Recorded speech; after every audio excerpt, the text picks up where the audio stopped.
Que bom estar com você aqui mais uma vez nesse domingo tão especial, ministrando direto ao seu coração, à sua casa, aos seus amigos, ao seu pensamento, à sua mentalidade.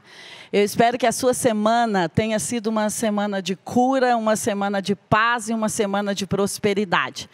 E eu quero começar hoje de onde nós paramos a semana passada. Eu estava falando para você sobre o meu testemunho e dizendo para você que antes de ter câncer, e contei para você como foi que eu venci esse desafio, eu tinha tido um episódio financeiro de ter ficado no devedor e de ter tido muitos prejuízos. E hoje eu quero falar para você como vencer crises financeiras.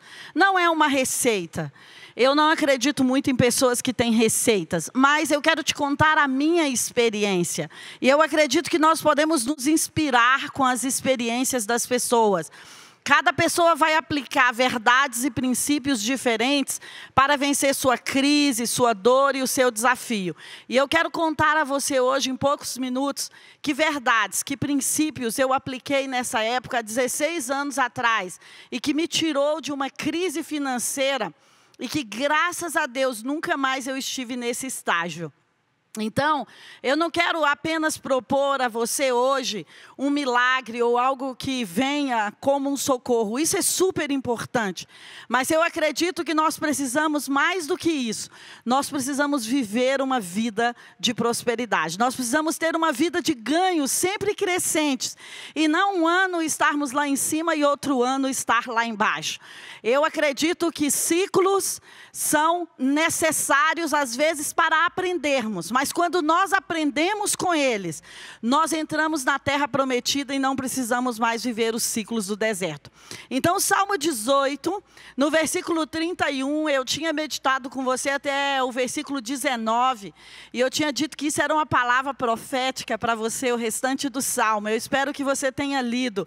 Mas, se não, eu vou te dar mais uma semana ainda para ler, hein? Versículo 31 do Salmo 18 diz assim: pois quem é Deus senão o Senhor? Quem é rochedo senão o nosso Deus? O Deus que me revestiu de força e aperfeiçoou o meu caminho. Ele deu aos meus pés a ligeireza das corças e me firmou nas minhas alturas. Ele adestrou as minhas mãos para o combate, de sorte que os meus braços vergaram um arco de bronze. Também me destes o escudo da tua salvação. A tua direita me susteve, a tua clemência me engrandeceu. Alargaste sobre os meus passos o meu caminho, e os meus pés não vacilaram. Persegui os meus inimigos e os alcancei, e só voltei depois de haver dado cabo deles. Eu os esmaguei a tal ponto que eles não puderam se levantar. Eles caíram sob os meus pés. Pois de força o Senhor me cingiu para o combate e me submetestes aqueles que se levantaram contra mim. Depois você pode continuar lendo esse texto, e eu acredito que esse texto tem uma palavra profética para você. Porque eu quero só te lembrar em poucos minutos, o Salmo 18 é um salmo de Davi, e ele está falando sobre as diversas vezes que o inimigo o atacou. E que quando ele estava muito mal, o inimigo veio pelas costas e o atacou, e eu dei ênfase nisso a semana passada. E se você não ouviu, você pode ir no YouTube e acompanhar essa palavra. Mas quando nós estamos no meio de uma crise, Deus adestra as nossas mãos para o combate. Crise não significa um tempo perdido, ou não significa que eu preciso pedir a Deus todos os escapes dela. Mas eu acredito que crises vêm na nossa vida para nos mostrar grandes lições.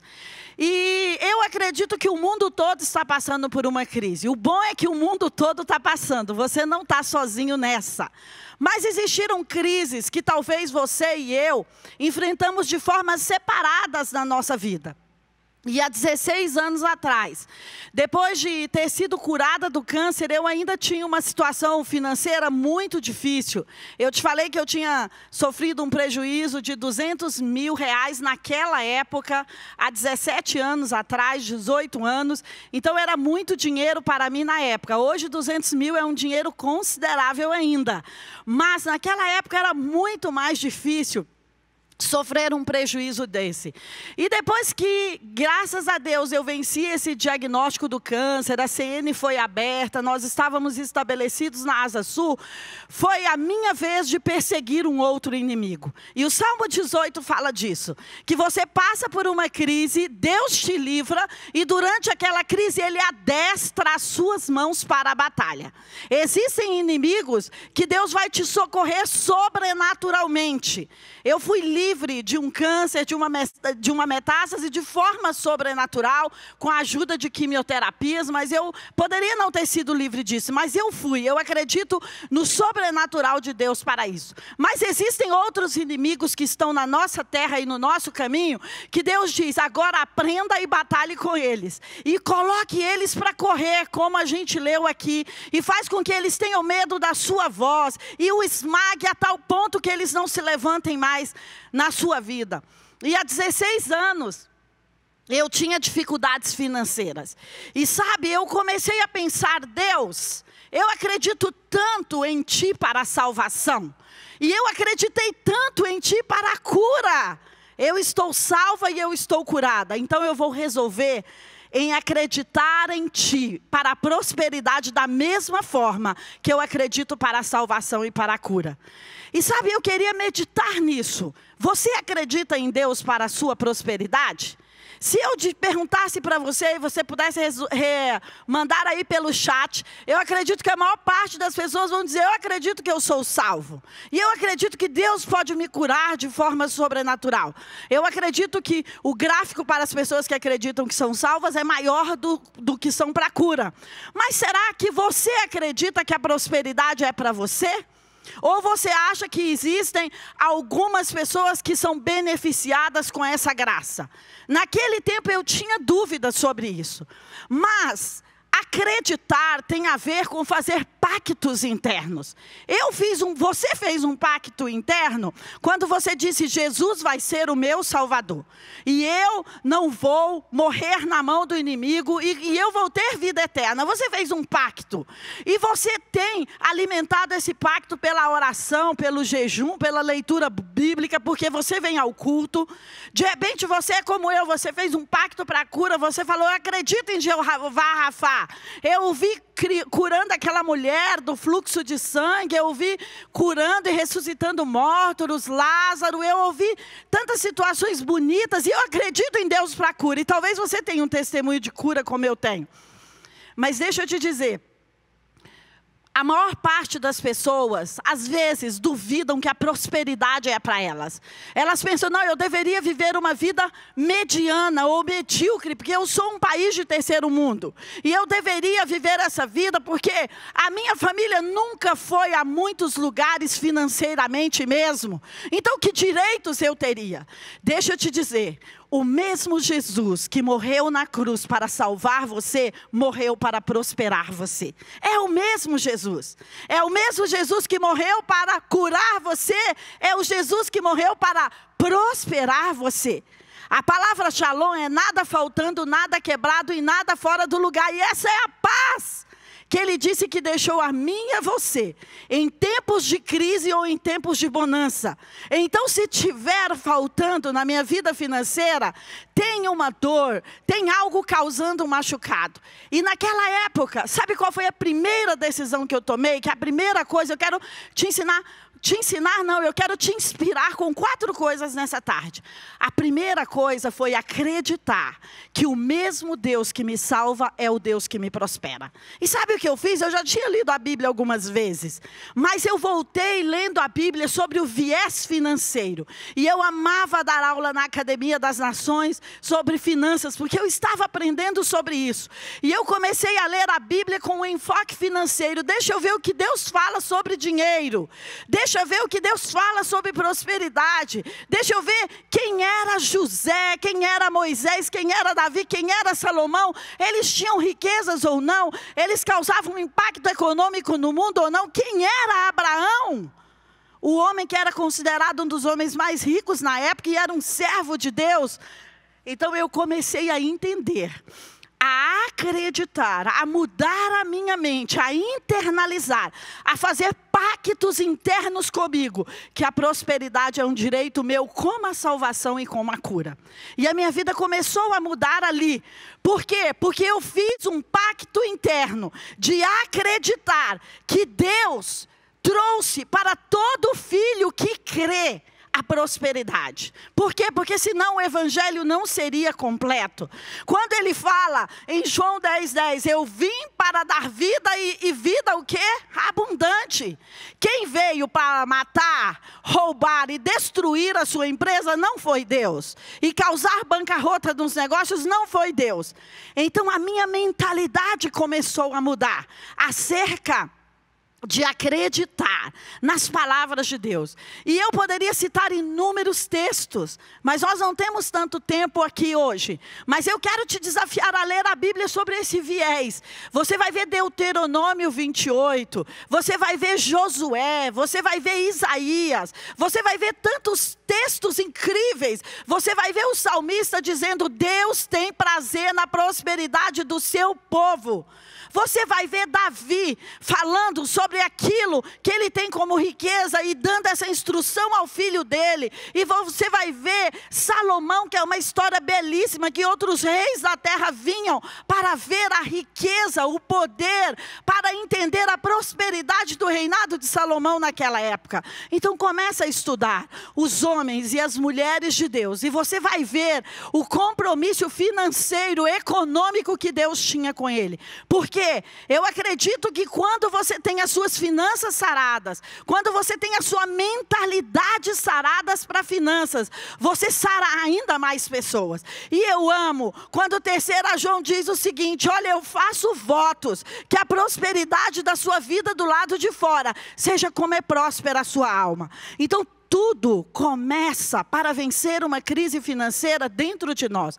Você precisa, antes de tudo, antes de pedir dinheiro emprestado, antes de pedir financiamento, antes de fazer negociações, antes de pedir perdão de dívidas, acreditar que a prosperidade é para você. Acreditar que Deus tem interesse nisso. E que a pobreza, a crise, a dificuldade, a miséria, a bancarrota não glorifica a Deus, mas a sua prosperidade vai glorificá-lo. A segunda coisa que eu aprendi é que em toda crise financeira você precisa aprender. Uma das coisas mais difíceis talvez que tenha na vida, gente, é aprender. É por isso que as crianças, os adolescentes ficam tantos anos em sala de aula, né? Sei lá, fica lá 10, 12 anos em sala de aula ou mais. Porque aprender é um exercício. Aprender não é só você me ouvir falar hoje e não fazer nada. É começar a estudar conteúdos. É começar a pensar em ferramentas. É começar a pensar naquilo que eu poderia mudar. Se uma crise financeira veio sobre a minha vida e sobre a sua vida, eu estava ouvindo um economista essa semana falando, e acho que a semana que vem ele vai estar falando para nós também. Ele falou o seguinte, um gestor e economista e um treinador, ele falou o seguinte: olha, se a sua empresa está com muitas dificuldades nessa época, pode ser que tivessem outras bases no tripé da sua empresa, ou da sua pessoa física, ou da sua pessoa jurídica, que já não estivesse bem. Talvez você não tinha fluxo de caixa, talvez os seus clientes estavam concentrados só no presencial. Então, quando a crise financeira chega para nós, é a hora de repensar. É a hora de fazer um diagnóstico. Não adianta a negação e nem o desespero. Isso não ajuda a resolver. Sabe, Deus sempre chamou os problemas na Bíblia por nome. Se você vai ver os milagres de Jesus, ele chegava para as pessoas e dizia: o que você tem? O que você precisa? O que está faltando na sua vida? Por que você está insistindo comigo?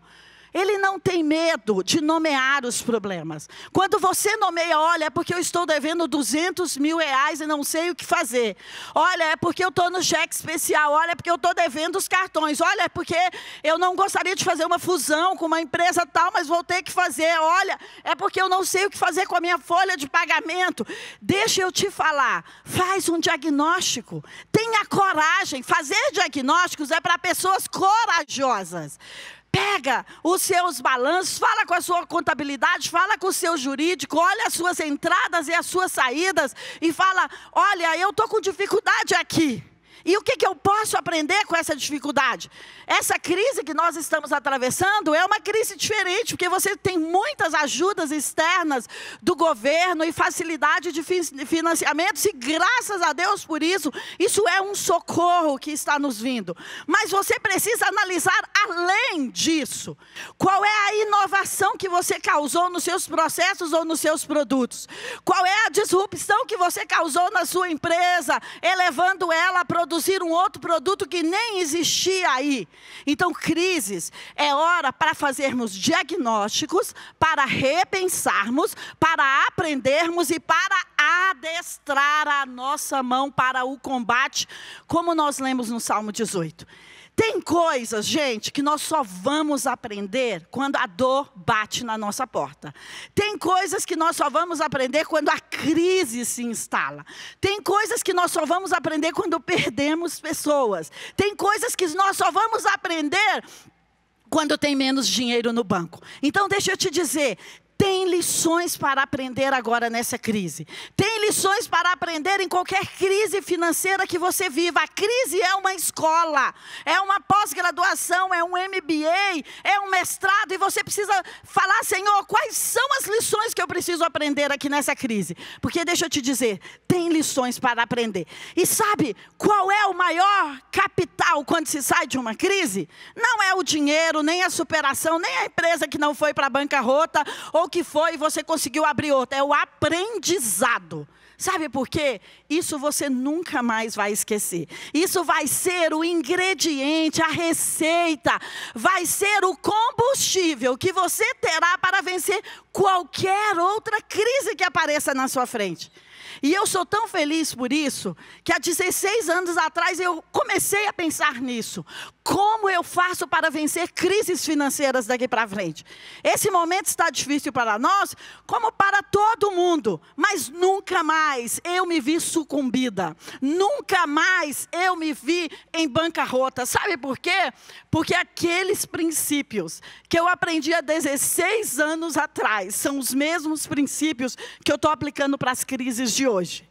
Então, quando você encontra uma receita para você, como você vai superar os seus gigantes, como você vai matar o gigante, como você vai matar o leão e o urso, você também vai matar o Golias. Então você precisa aprender e dizer, olha, essa é a resiliência, essa é a força, isso é o que eu consegui aqui, e eu vou aplicar isso para as demais crises. Então, acreditar que a prosperidade é uma ideia de Deus, para mim, foi a primeira coisa. A segunda coisa foi tirar lições, fazer diagnóstico, não ter medo de negociar, não ter medo de ser humilde. Sabe, porque quando nós estamos em crise, nós precisamos de humildade.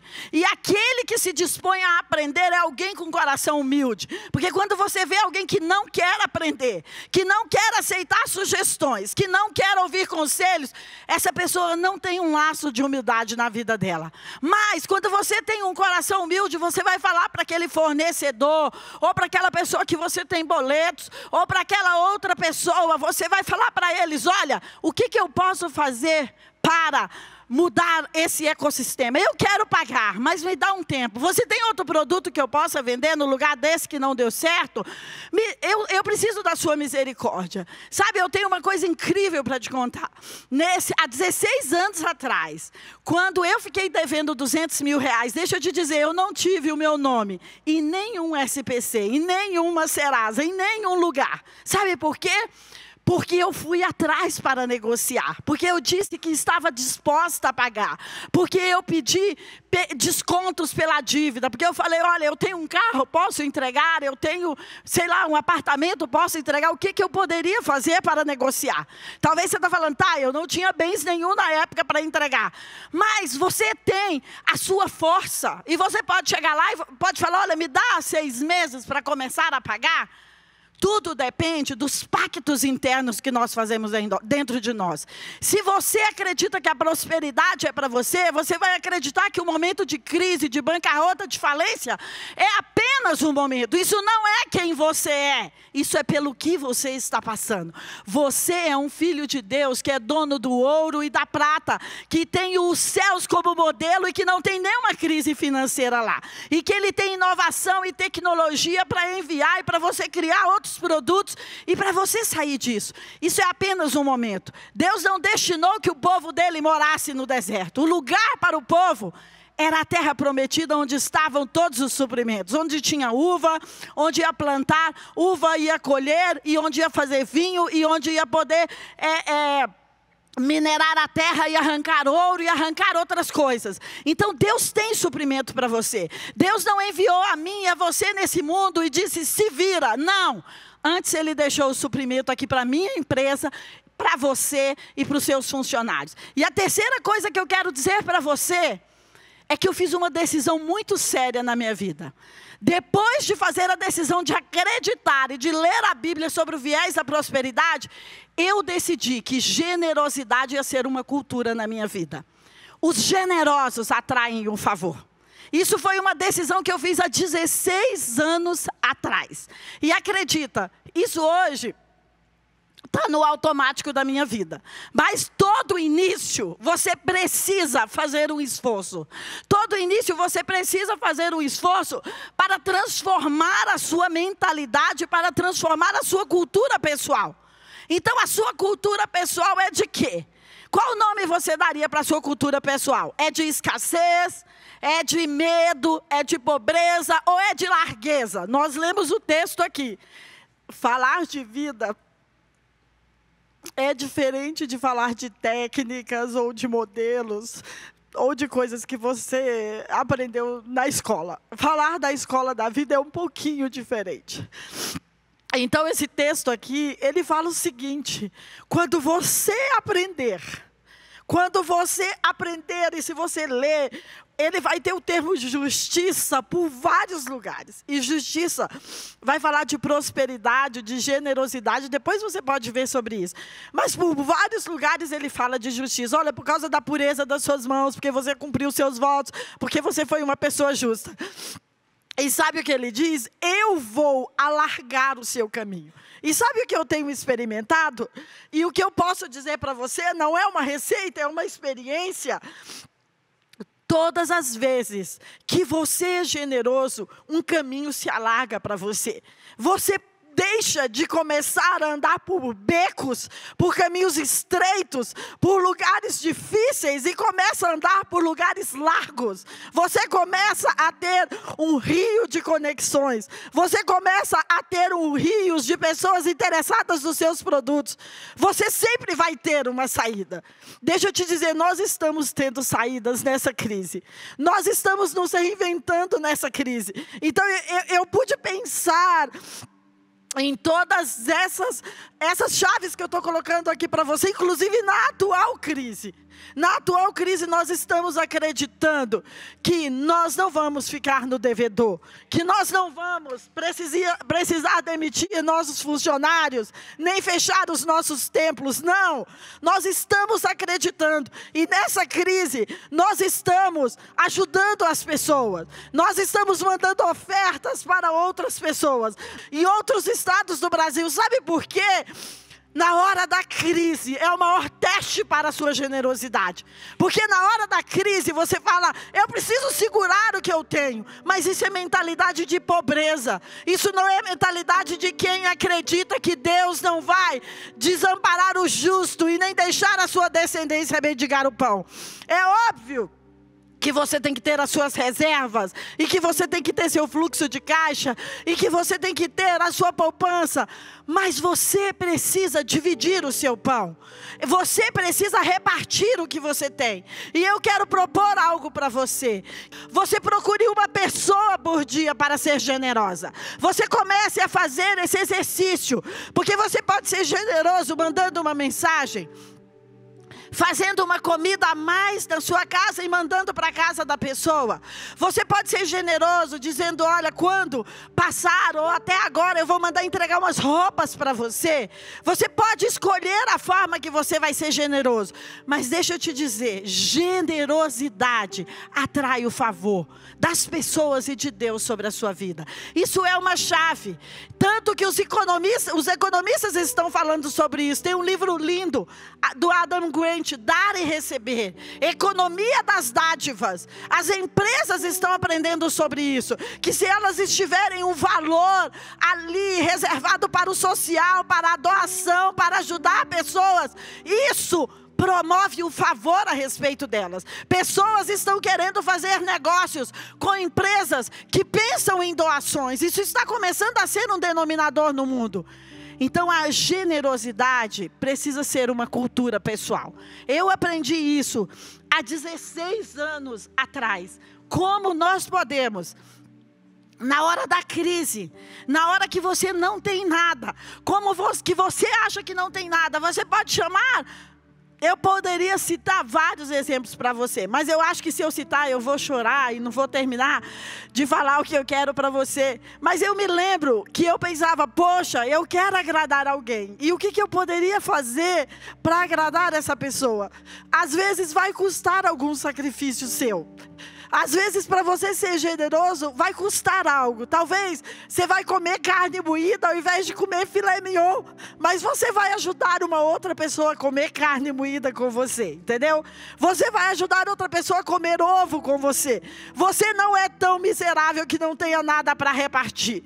Você não é. E quando você tem essa disposição de ser generoso e de repartir as suas coisas com alguém, o favor vai bater na sua porta. Eu acredito nisso como a lei da gravidade, que você joga as coisas para o alto e elas vão cair. Isso é uma lei que move nações e que move países e que move governos e que move a economia. Então, nessa crise, tenha a generosidade como uma mentalidade, como uma cultura na sua vida. Você pode ser generoso com a sua família, mas às vezes nós queremos ser generosos só com quem nós amamos. Não, seja generoso com pessoas distantes.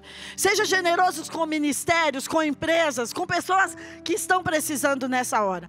E por último, eu quero falar para você, talvez seja tão importante quanto o item 1, ou nem sei dizer para você, você é que vai me dizer, mas eu acredito no poder das sementes. O que eu tenho aprendido sobre sementes? Que existem valores que você tem, que elas são sementes, que você não pode comer. Se eu já morei na fazenda e eu plantava para colher, e se eu comesse todo o arroz e não plantasse o arroz, eu não teria arroz. E se eu comesse todos os carocinhos da melancia, porque hoje à tarde eu parti uma melancia bem grande lá em casa, se eu comesse todos aqueles carocinhos da melancia, que nem é tão bom, mas vai que eu quisesse comer, e não plantasse ou jogasse só no lixo, eu não teria melancia. Eu vim da fazenda e eu conheço muito bem como é plantar e colher. E sabe o que eu entendi há 16 anos atrás? Que o que você planta, você colhe. Então, se você está precisando de dinheiro, você precisa plantar dinheiro. Se você está precisando de abraço e carinho, você precisa plantar abraço e carinho. As sementes nascem, e se você é fazendeiro e estiver me ouvindo, ou é do agronegócio, as sementes nascem de acordo com as suas espécies. Jesus queria a humanidade, Deus queria a humanidade, e o que ele plantou? Ele plantou a Jesus aqui como semente. Então Deus observa esse princípio. E eu tenho entendido que as sementes, elas vão dar também na proporção que você entrega. E tem tantos textos bíblicos para falar para você sobre isso. E essa semana, as minhas lives, às 17 horas, vai ser sobre empreendedorismo. Então provavelmente você vai ouvir falar sobre algumas coisas dessas, depois que o parceiro tiver falado a sua palestra lá, ou a sua contribuição. Então as sementes, aquele que colhe pouco, vai receber pouco. Se você vai olhar para a palavra dos talentos, ele entregou 1 talento, 2, 3, 4, 5, 6, 7, 8, 9, 10, ele entregou vários talentos. Só que quem não multiplica, quem não planta, quem não faz nada com seu talento, não tem direito a receber outro talento. Então, eu tenho aprendido, não coma aquilo que é semente. Plante com proporções que você quer receber. O dízimo é uma proteção. O dízimo é aquilo que Deus diz, é outra lei que Deus diz, olha, você vai ser protegido se você entregar a 10ª parte. Por quê? Porque você está entregando isso em fé, você está dizendo, eu confio em Deus para me suprir, para multiplicar e para garantir os 90%. E outra coisa que eu aprendi, que eu falei isso para vocês na semana passada aqui, crise é a hora que eu planto ofertas sacrificiais. E que esses sacrifícios atraem o socorro e o sobrenatural de Deus para a minha vida. Outra coisa, você precisa dar nomes às suas sementes. Você precisa plantar sementes e dar destino. E eu quero encerrar com isso aqui hoje. Eu fiquei aqui com essa palavra impressa no meu coração. Na verdade, ela ficou desde domingo passado. É que eu não tinha mais tempo de compartilhar com você. Mas ela está dentro de mim desde domingo passado. Gênesis 26 diz o seguinte: Isaac estava no meio de uma crise. Ele estava no meio de uma dificuldade. E ele falou assim, olha, é melhor eu ir para o Egito. Talvez você está pensando, depois que essa crise passar, eu vou para os Estados Unidos, vou para a Europa, não volto no Brasil nunca mais. E ele foi consultar a Deus, e Deus disse para ele, Isaac, não saia da terra que eu te dei. Não saia da terra que eu falei para você ficar. Porque da terra que eu falei para você ficar, você vai plantar e você vai receber 100 vezes. Você vai plantar e você vai receber 100 vezes. Pode não ser o oceano azul para ninguém, mas vai ser o seu oceano azul. Então sabe o que eu entendo? Ele estava lá vivendo uma época de crise, mas ele planta uma semente que faz ele colher, só ele, não os amigos dele, 100 vezes. E ele se destaca ali como um homem riquíssimo. E as pessoas tanto o perseguem como as pessoas querem fazer aliança com ele. E eu me lembrei de algo que eu quero terminar contando isso para você. E dizendo que se essa palavra te inspirou, você pode fazer o que eu venho fazendo há 16 anos. E graças a Deus, a minha vida nunca mais voltou àquele estado de 16 anos atrás. Ela nem volta ao estado anterior. Ela está sempre, mesmo que crescendo devagar, ela está sempre crescendo. Porque prosperidade é ter sempre, em tudo, ampla suficiência. Não tem a ver com você ter rios de dinheiro guardado, não é isso, mas tem a ver com você querer viajar e poder viajar, querer pagar um jantar para os seus filhos e poder pagar, querer fazer uma festa de aniversário e fazer, ter um casamento e você querer comprar o seu vestido novo para ir, tem a ver com ter sempre, em tudo, ampla suficiência. E sabe, há 16 anos atrás, eu ouvi um vídeo incrível de um pastor que visitava sempre o Brasil. Hoje faz muito tempo que ele não vem ao Brasil. E ficou tão queimando dentro de mim, porque lembra, eu estava estudando a Bíblia sobre a ótica financeira. E eu chamei alguns pastores nossos. E na sala de televisão lá de casa, nós assistimos esse vídeo. E aquele vídeo, as instruções que estavam naquele vídeo, que é a última coisa que eu vou te dizer hoje, me mudou completamente de fase. Nunca mais eu voltei àquela fase. Aquele vídeo falava o seguinte, falava todas essas construções sobre sementes, sobre acreditar na prosperidade, mas dizia o seguinte, você precisa plantar uma semente para a mudança de fase. Você precisa plantar uma semente que você nunca plantou até então, para você mudar de fase. Sementes sacrificiais vão trazer o socorro. As moedas da viúva pobre vão trazer o socorro, vão trazer o sobrenatural. Mas ele falou, você precisa dar um destino e um nome. Essa é uma semente para mudar você de fase, para nunca mais você experimentar esse tipo de crise financeira. E deixa eu te dizer, todas as outras crises financeiras que bateram na nossa porta, nós podemos superá-las. Inclusive essa nós estamos superando. Então eu acredito em pessoas que trazem instruções divinas para nós. E se hoje essa palavra é uma instrução divina para você, eu quero dizer que eu quero orar por você, que vai fazer uma semente para mudar de fase. Eu quero que você me mande uma mensagem no meu Instagram, que eu mesma é que olho. E que você fale, olha, essa é a minha semente. É uma semente que você não pode esquecer. Eu nunca mais me esqueci daquela semente. Sabe quanto foi aquela semente? Foi R$2.500 naquela época. Só que aquilo era muito para mim, que já estava no devedor R$200 mil.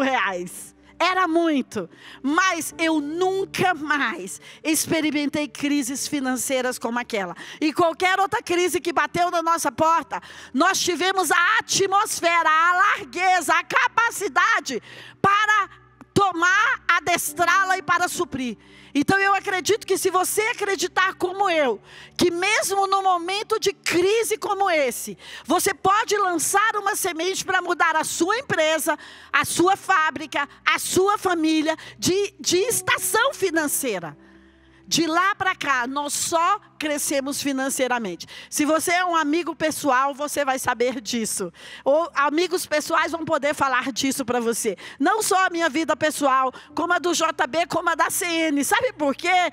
Quando você é um líder e você decide se sacrificar ou plantar semente, todos os seus filhos vão comer disso. Todos os seus filhos vão comer disso. Então, se você é um pai, ou se você quer plantar uma semente pela sua empresa, eu não sei se vai ser R$2.500, eu não sei o que custa para você hoje, mas eu vim aqui para dizer a você que quebrar crises financeiras tem a ver com plantar sementes para atrair o favor. Sabe por quê? Se eu e você precisamos de dinheiro, é isso que nós precisamos plantar.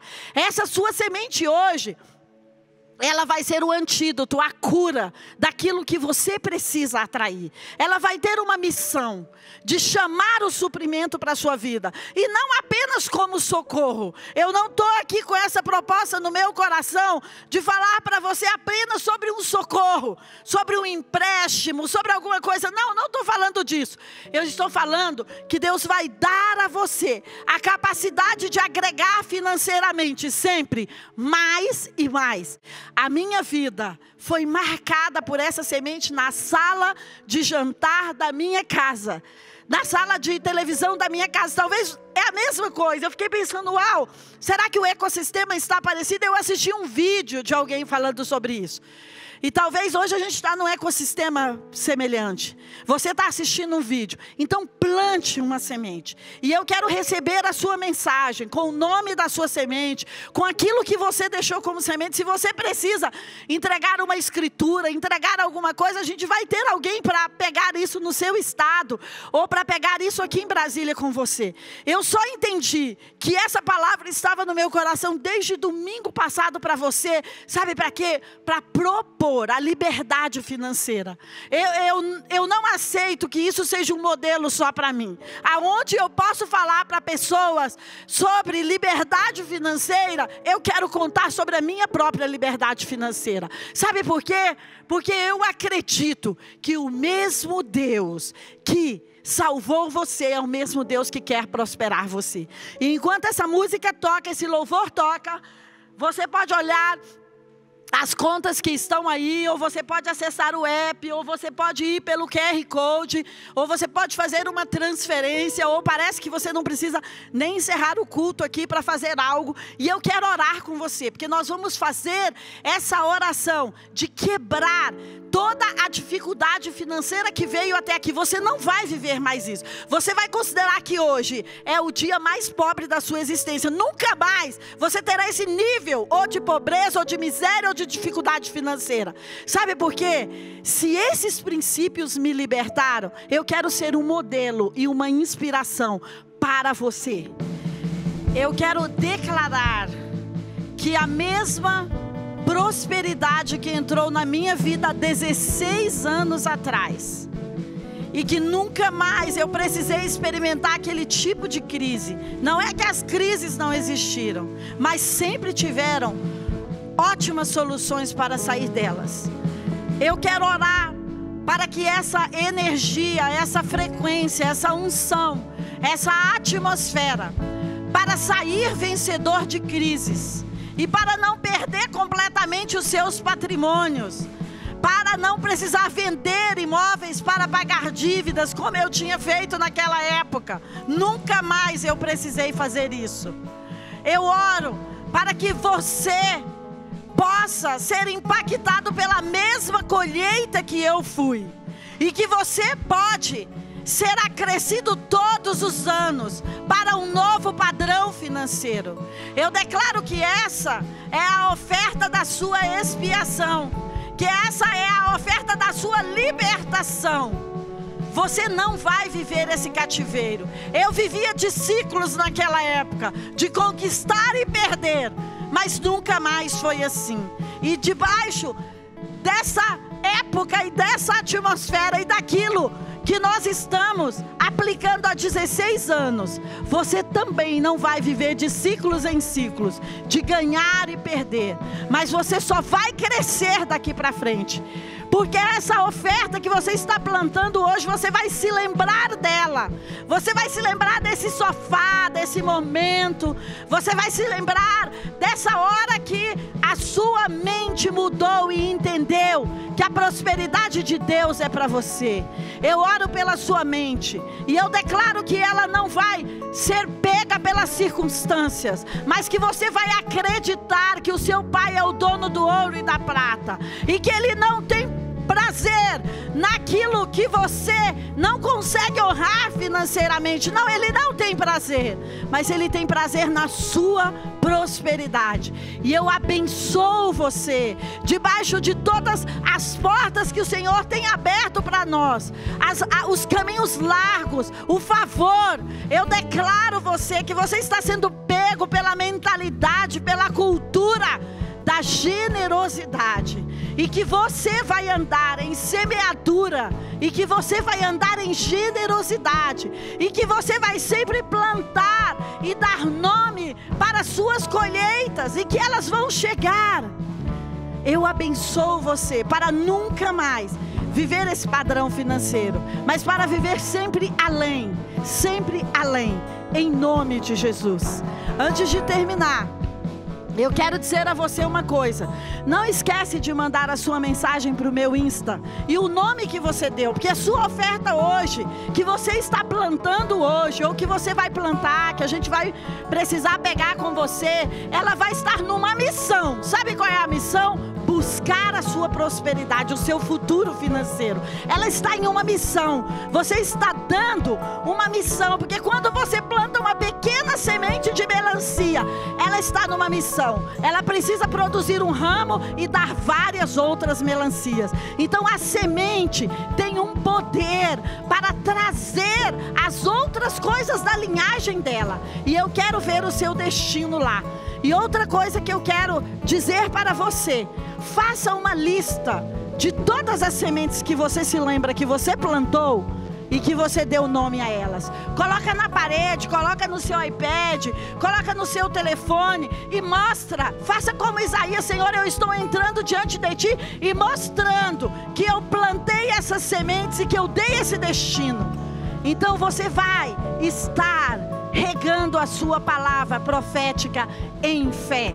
Eu amei estar com você aqui. Se o JB e o Paulinho liberar, domingo que vem eu volto. Mas amanhã a gente tem live às 17 horas. E essa semana a gente vai estar falando de empreendedorismo, de empreender, de soluções financeiras. Então eu espero você. Eu acredito que essa é uma semente que nós vamos provar de favor financeiro. Esta é uma semana. Você vai ver isso. Pessoas vão ligar para você e vão dizer: olha, eu vim aqui trazer esse dinheiro, eu vou fazer esse depósito depósito, ou empresas vão falar: eu quero comprar seu produto antecipado. Se você acredita e está vivendo isso, é isso que vai ser a sua colheita essa semana. Antecipação, em nome de Jesus. Deus abençoe você. Obrigada pelo seu tempo e por me permitir estar aí na sua casa com você. Um beijo grande.